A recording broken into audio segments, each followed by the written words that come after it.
LG might not be at the forefront of the smartphone market, but no one can say that it hasn't been innovative. In just the past 3 years, this company has famously put buttons on the back of its devices, launched a series of flexible convex phones, and created a standard for modular accessories. Now, LG is trying to popularize the idea of a second screen. Following the last year's LG V10 and this year's mid-range X screen, LG is shooting for flagship status with the new V20. LG V20 look and feel large phones are the norm these days, and the V20 fits right into that mold.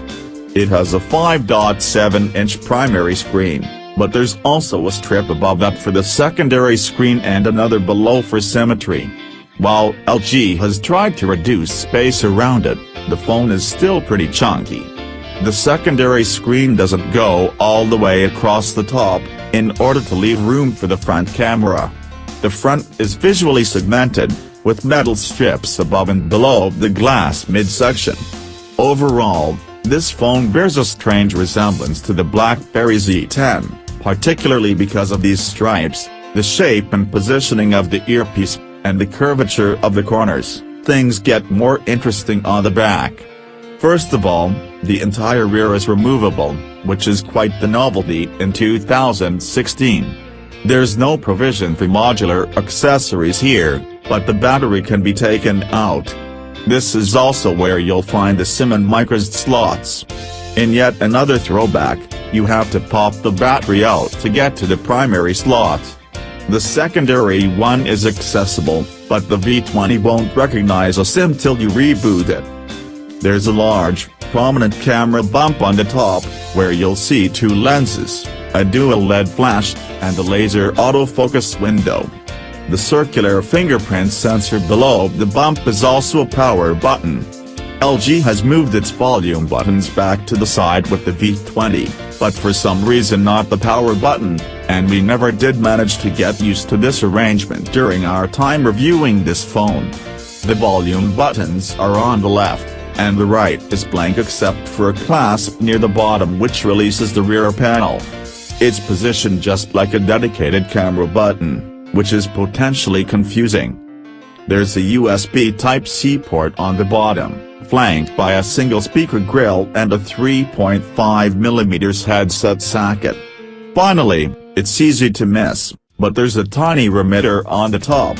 LG V20 specifications. LG has set a flagship level price for the V20, and has chosen hardware befitting of that status. The screen measures 5.7 inches and has a resolution of 1440 by 2560, which makes it extremely sharp. Colors are bright and saturated, and viewing angles are excellent. The side borders are quite narrow, and the apparent lack of a rim around the device makes it easier to focus on content playing on the screen. The only possible downside is that the glass is highly reflective and picks up smudges very easily. The processor is a Qualcomm Snapdragon 820, just one step behind the current top choice but still not a slouch by any definition. Similarly, 4GB of RAM ought to be more than enough, but 6GB is more common at the top end of the market right now. In terms of performance, there should be no problem. However, it will be weakness as the V20 ages and new competition comes in, especially lower-priced options such as the OnePlus 3T. There's 64GB of storage, and microSD card support goes up to the theoretical 2TB limit. You also get 4G with support for VoLTE. Reliance Jio lists this phone as a supported model. Wi-Fi 800 2.11 acres, Bluetooth 4.2, NFC, infrared, and GPS. 2 nano SIMs are supported, and the removable battery has a capacity of 3200 mAh. The camera configuration is a bit interesting. Of the two on the back, one has a 16-megapixel sensor with a regular lens, and the second has an 8-megapixel sensor with a wide-angle lens. The former can capture a 75-degree field of view and go down to f/1.8, but while the latter goes up to 135 degrees, it can only handle f/2.4. While other manufacturers have implemented dual rear cameras before, we usually see two different zoom levels or individual large UV and monochrome sensors, or even a secondary depth sensor for 3D effects. In LG's implementation, the two don't work together, you switch between them manually depending on different scenes. There's only one 5-megapixel front camera, but you can also switch between normal and wide-angle modes. Video recording goes up to 4K, or 120 FPS at 720p. There's a manual mode which offers all the usual settings but also a surprising amount of control over sound recording, including a wind filter, the ability to record lossless audio, gain and clipping control, and even the ability to prioritize between forward and rear-facing mix. LG has partnered with B&O Play for the V20 sound, and the phone comes with the B&O headset in the box. The company also says it has used 4 high-end DSS Sabre DAC chips as well as a headphone amplifier for high-end sound. LG V20 performance. Given that this phone has a Qualcomm Snapdragon 820 SoC and 4GB of RAM, it might not look good against current and future competition. Those specs are slightly behind the curve compared to other phones released in late 2016, but performance should still be top-notch.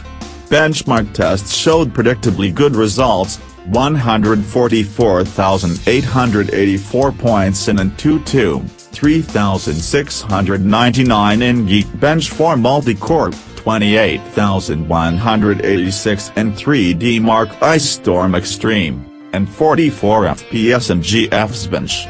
Only that last score felt a bit low, but is explained by the high demands of a QHD screen.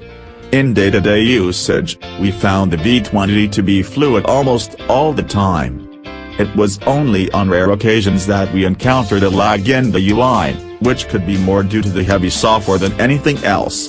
We were happy to note that the phone didn't get too hot at any point during our review period. The screen was a pleasure to watch movies and play games on, and while the secondary screen was handy, it was often awkward to read small text alerts when using the phone in landscape. As promised, sound quality is also really good. The built-in speaker can get quite loud, and voices stay clear even at top volume.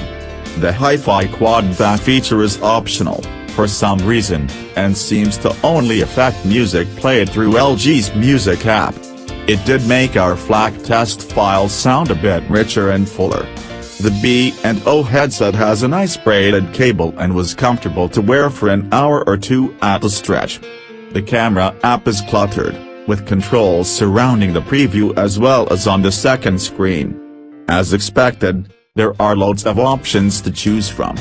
We were most impressed with the Pro Still and Video modes, especially the ability to tweak sound recording parameters. Image quality is superb.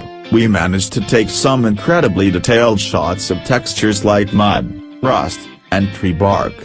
Low-light shots were also good, particularly the V20's ability to handle small lit areas in otherwise dark frames.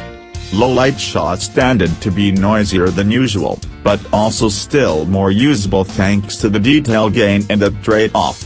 Focus was usually accurate, but slow in low light. Close-ups were the best, though if we forgot that the wide-angle lens was active, images came out with a distinct fisheye effect. The wide-angle mode seemed like a gimmick at first, since everyday situations rarely called for it. It was fun to use creatively, and we can imagine situations such as festivals or concerts when the V20 will be able to deliver photos that other phones just can't. Battery life was excellent, and we were able to stretch to well over a day with normal usage including games and video streaming over 4G. Our HD video loop test ran for 9 hours, 37 minutes. LG's V20, it is a bit of a jack of all trades. It's trying to be a lot of things, and in most cases, it succeeds, just without much finesse. While some phones have one standout feature as their calling card, this one offers not only dual cameras but also the second screen, impact-resistant body, and Android 7.0. High-quality sound recording might not be a much sought-after feature, but it's a very handy bonus. We think that LG could have done a bit better in the styling department, and its software could use a lot more polish.